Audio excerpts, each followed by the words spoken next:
Hi guys, it's Annie G and welcome back to my channel where the smells are sweet and the takes are spicy.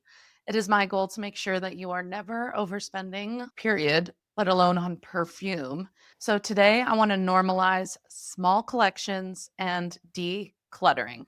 I'm going to be going through the 5 perfumes that I got rid of in the last month and why. So if that sounds like something that you're interested in, please give this a big thumbs up and subscribe for more spicy content.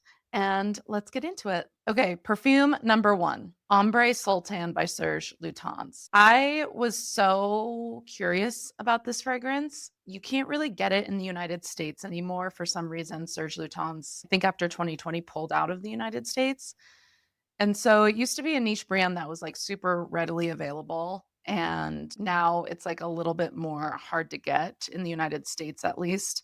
However, you can still find it on discounters like Fragrance Net, Joma Shop every once in a while, and of course, Mercari. And so I had heard people talk about this perfume forever, and I couldn't find anywhere to sample it. So I was like, let me just buy it. And so I bought it. And it smelled good, but a little dusty. I was really hoping for something like Grand Soir, but it was giving like Grand Soir, but like emo, like a little punk rock, like Grand Soir punk rock little brother, maybe like a hippie emo. It was really like earthy and spicy, but in kind of like a dirty way. And so I smelled it and I was like, I had been wanting it for so long that I was like, no, I love this. Like, oh no, I love this. Yeah, love it. Yeah, no, this is fine. This is great. And I would keep coming back to it and I'd be like something just wasn't quite there for me, but I kept like trying to convince myself that I loved it. And I had spent like $100 on it. And so I was like really trying to convince myself that I liked it. And then finally, like after 3 or 4 wear tests, I was like, it's not for me. And that's okay. It's okay. To me, Ombre Sultan feels like the king of niche because it was one of the very first popular niche brands. I mean, it's been around since the 90s. And so I had to have a Serge Lutens in my collection. But since it's so hard to come by in the United States and so hard to sample, I just blind bought it and lesson learned. And just because something's popular doesn't mean it's going to work for you. And that's okay. And so I said, it's time to part ways. And so luckily, I was able to sell it on Mercari and recoup my funds, which is why I love Mercari. So popular perfume, fail. Not for me. Perfume number 2 that I got rid of in the last month is Rose 31 by Labo. So expensive. It's like $240 for 50 mil. And that's so much. So the lore with me and Rose 31 is I lived in New York City in 2018. I was young, I was fun, I was flirty. I was a gal about town. I was working in a really high stress job at this talent agency. It was a very traumatic time in my life. And Rose 31 was my fragrance at that time. I had gotten like a little tiny, like 10 mil for Christmas. I don't know why, but for some reason I got it as a gift and I was like, "Oh my gosh, this is my fragrance." And I wore the crap out of it. So it was like a hot and fast year and a half of just New York, stress, Rose 31. And then I ran out of the 10 mil and it was so expensive that I just kind of never rebought it. And then last year I was like, you know what? Think it's time to revisit. I was older, I had a little bit more disposable income, so I bought, the full 50 mil and it came in the mail and I sprayed it on and I was immediately just hit with trauma. Like it triggered my anxiety so hard and all those memories of living in New York and having this just like chaotic, stressful life in the city just came flooding back and it was so overwhelming that then I was like, "Whoa, okay." And so then I waited like 6 months and then pulled it back out. I was like, "Okay, I'm a little bit more stable. Let's see if I can handle her." And at this time I had started another really stressful job. Turns out I only like stressful professions. And I was like, I could handle it. And I was like really liking that kind of dirty, different rose. I'm a rose girl. And so I like a rose that's like a little funky, a little different. And so I wore it for a good 3 months, and then all of a sudden I was repulsed by it, like truly repulsed by it. And then the trauma cycle came back and the stress cycle came back, and I said, I can't do it. I simply cannot do it. And so I had to let her go. And, it's just crazy how you can love a fragrance so hard and wear it so hard, but the memories then attached to it are so severe and intense that you can't do it. And so Rose 31, girl, we had a good run, but I don't think I'll ever wear that perfume again. Okay, perfume number 3 that I got rid of in the last month is Debaser by DS and Durga. Now, this was fun. This was a fun one because I kind of started to discover niche fragrances during 2020, 2021, when all I was doing was sitting on Instagram getting targeted ads. And so I just ordered a bunch of discovery sets. So I got the DS and Durga discovery set, and it was one of those things where I was like, so new to niche, and DS and Durga seems like they had a cult following because of their super popular perfume. And I was like, no, this is it. I have to have a DS and Durga in my collection. And I was smelling them, and they were all kind of like, bloop, bloop.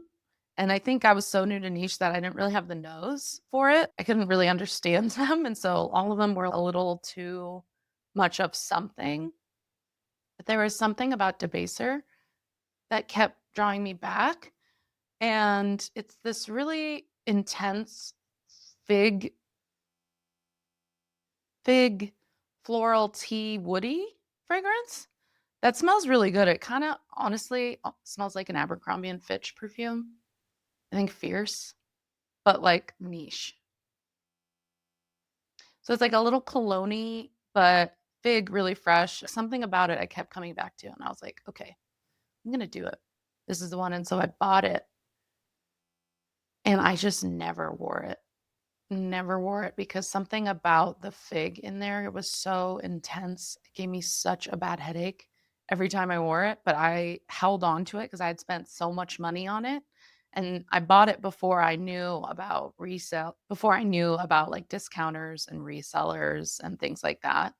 So I paid retail for it. Now you can find it on discounters for like half of retail. And so finally I was like, you know what? I don't need this. I don't need it because I don't wear it. And it frankly gave me a headache, but I like forced myself to like it so hard because I wanted, again, a DS and Durga in my collection. Who cares? Honestly, who cares about what brands you have in your collection? You should love every single perfume and want to wear every single perfume in your collection. It shouldn't just be about name brands. So, lesson learned. I sold it. I only got like 1/3 of what I paid for it back, but sometimes you got to take the L. You got to take the L to learn the lesson. Got to take the loss to learn the lesson. Okay, next perfume, Glossier You Doux. Not much to say about this one. It's just when it came out, I hadn't really smelled anything like it. I had gotten so sick of the original Glossier You. I wore I wore Glossier You so much when it first launched out with the original formula before I was like super into perfume. Glossier You Doux came out and it sounded really like warm and cozy. And so it was this last fall. So I bought it, wore it through the winter and like enjoyed it fine. And then this fall came back around and I picked it up. And for some reason, it just smelled so synthetic and gross to me. Like, and I think it's because over the last year, I've really found some like really incredible niche vanillas that I just love. So that part of my collection had been filled by other scents that I just enjoy more. And so when I picked up You Do again, it was like nauseating and synthetic. And so I said, bye, girl. Bye. Okay, the last perfume is a lesson in not blind buying. The last perfume I got rid of is Encens Suave by Matiere Premiere. Okay, so Matiere Premiere, pretty much every scent they do, I'm obsessed with. Vanilla powder, obsessed. Parisian musk, obsessed. Santal Astral, love. So I'm a big fan of this house. I had heard people talking about it on social media. And I was like, you know what? I don't have an incense perfume that I really like. So maybe this is it. Coffee? Coffee and incense? Matiere Premier? Sign me up. Yep. I got on Mercari and I was obsessed. Like there was something, the need, I had never sampled this. I had never smelled this perfume. But the need for me to have it just based on what I had been hearing other people talk about it was so intense and gripped me so fiercely that I was like, I must have it. So I was on Mercari daily trying to find this thing and finally found a really good deal. I think like $150 for the 100 ml, which is really great. Bought it, got it, sprayed it, and was like, this smells like Kamerkawa. This fully smells like Lattafa's Kamerkawa. And in fact, it smells worse. It didn't smell as good. I like Kamerkawa better. Gasp, a gape and a gasp that I had just obsessed over this niche perfume for months. And I like a $40 Middle Eastern perfume better. Oh my gosh. I was like, you silly goose. Why didn't you sample this first? So all that energy, all that time, all that money wasted, but not wasted because again, I threw it back up on Mercari. I think I sold it maybe for $10 more than I bought it for, which is sick. And I was just like, it's just so crazy how we can get so like attached to the idea of something, especially perfume, because like when you hear people talk about, you know, the scent profiles and, you know, oh, how amazing it is, da, da, da, da, and you get like so like fixated, like I need to know what it smells like. Tough. It's a tough lesson to learn. But luckily, you know, thanks to Mercari and other like trading resale platforms, luckily, there is a market for people who will buy from your mistake. So, anyways, that's it. Those are the perfumes I decluttered this month and why. I hope this is a lesson in sampling first, not blind buying, and also not giving in to the hype of a brand or like a fad just for the sake of the name or the brand. Like, it doesn't matter what perfumes you have in your collection as long as you love those perfumes. So, thank you so much. Like, subscribe, comment below what perfumes you've gotten rid of in the last month, and I'll see you in the next one. Bye.